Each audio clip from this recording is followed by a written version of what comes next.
Hello everyone and welcome to this edition of Campus Convos. I'm your host, LaFranco Hinaga, and I am joined by Nicole Marshak with DACC's EMS program. How are you? I'm good, how are you? Good.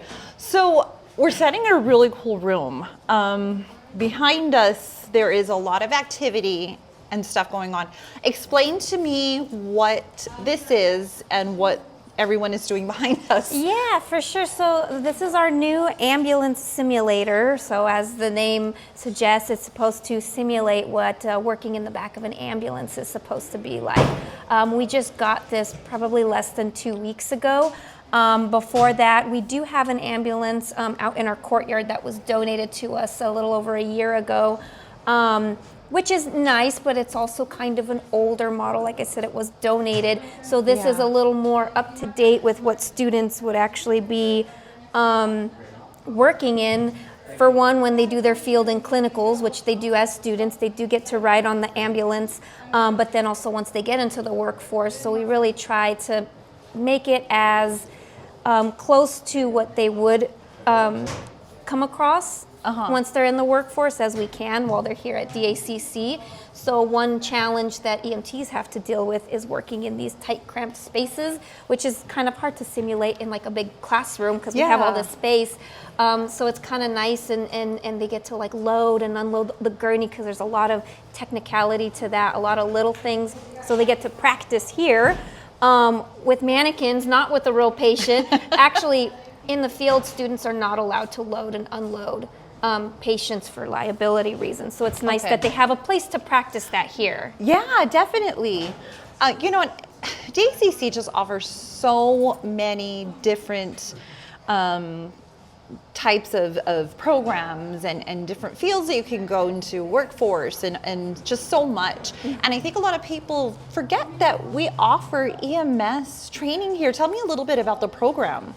So we offer 4 certificates and 1 associate's degree. For each certificate, you can take a national exam and become licensed at that level here in the state of New Mexico. So that's first responder, EMT basic, EMT intermediate, and then paramedic. 3 of those programs are only 1 semester, and then the paramedic program is a little over a year. It's about 14 months. And is that the one for that you get an associate's degree with? Yeah, so once you go through the paramedic program, so it is a certificate, but the paramedic certificate is embedded within the associate's degree. So I always tell students, once you've done the paramedic program, you're most of the way there. You just have to take a few more classes and you get the associate's degree. That's amazing. You know, and I think a lot of the public understands the benefits to having paramedics. Tell me a little bit more about why having a program like this is beneficial for the college. So, I mean, there's a few reasons. For one, what most people don't know is that if you want to be a firefighter, most places you have to at least be an EMT basic. So we actually get a lot of our students who are trying to get into the fire department. Not only that, sometimes people apply to the fire department and they get in and they're not an EMT. They have to then go through the program. So their fire academy brings them to us and they puts them through an accelerated program as part of their fire academy. So they still have to come to us because we're an accredited program. So we're training a bunch of firefighters. Recently, AMR is no longer doing 911 calls. You've probably seen the AMR ambulances around. They no longer do 911 calls in the county, so now that has fallen onto the city fire and county fire departments, which means they have to hire a lot more EMTs to man those positions, which means we get a lot more students who have to go through the program because that's the only way you can get a license, at least in this area, unless of course you were to go elsewhere. But we're the only one in the county. Not only that, we're the only accredited EMT program in some of our neighboring counties. So we also serve, Luna County. We do courses in Grant County. We've even done courses as far as like Hidalgo, Otero, and Sierra? We've done we've done Sierra, TRC. We've done a few classes there. I'm trying to think where Pie Town and Camado is. It's a little more up north, but, Yeah. but we've done some courses up there too. We used to do Wow. courses in Carrizozo. Oh, wow. So we actually go quite far with our courses because those communities are very rural, and they really rely on, they don't have as many high-level providers as, like, say we do here.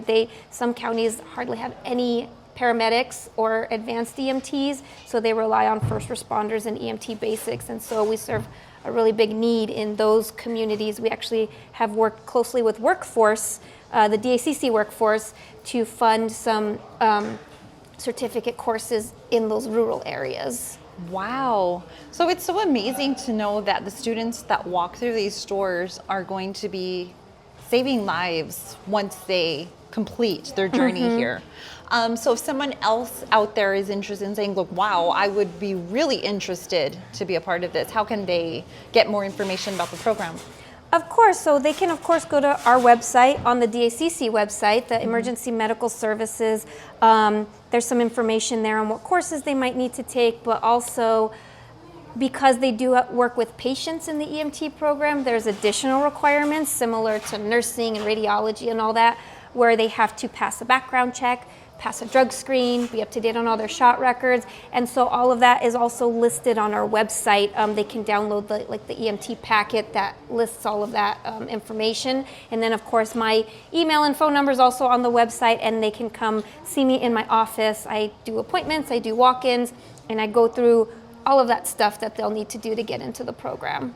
Awesome. And as a reminder, you're here at the East Mesa campus, which is 2800 Sonoma Ranch, inside the Student Resources Building, far to the east of the campus. Yeah, I always say it's the building closest to the mountains.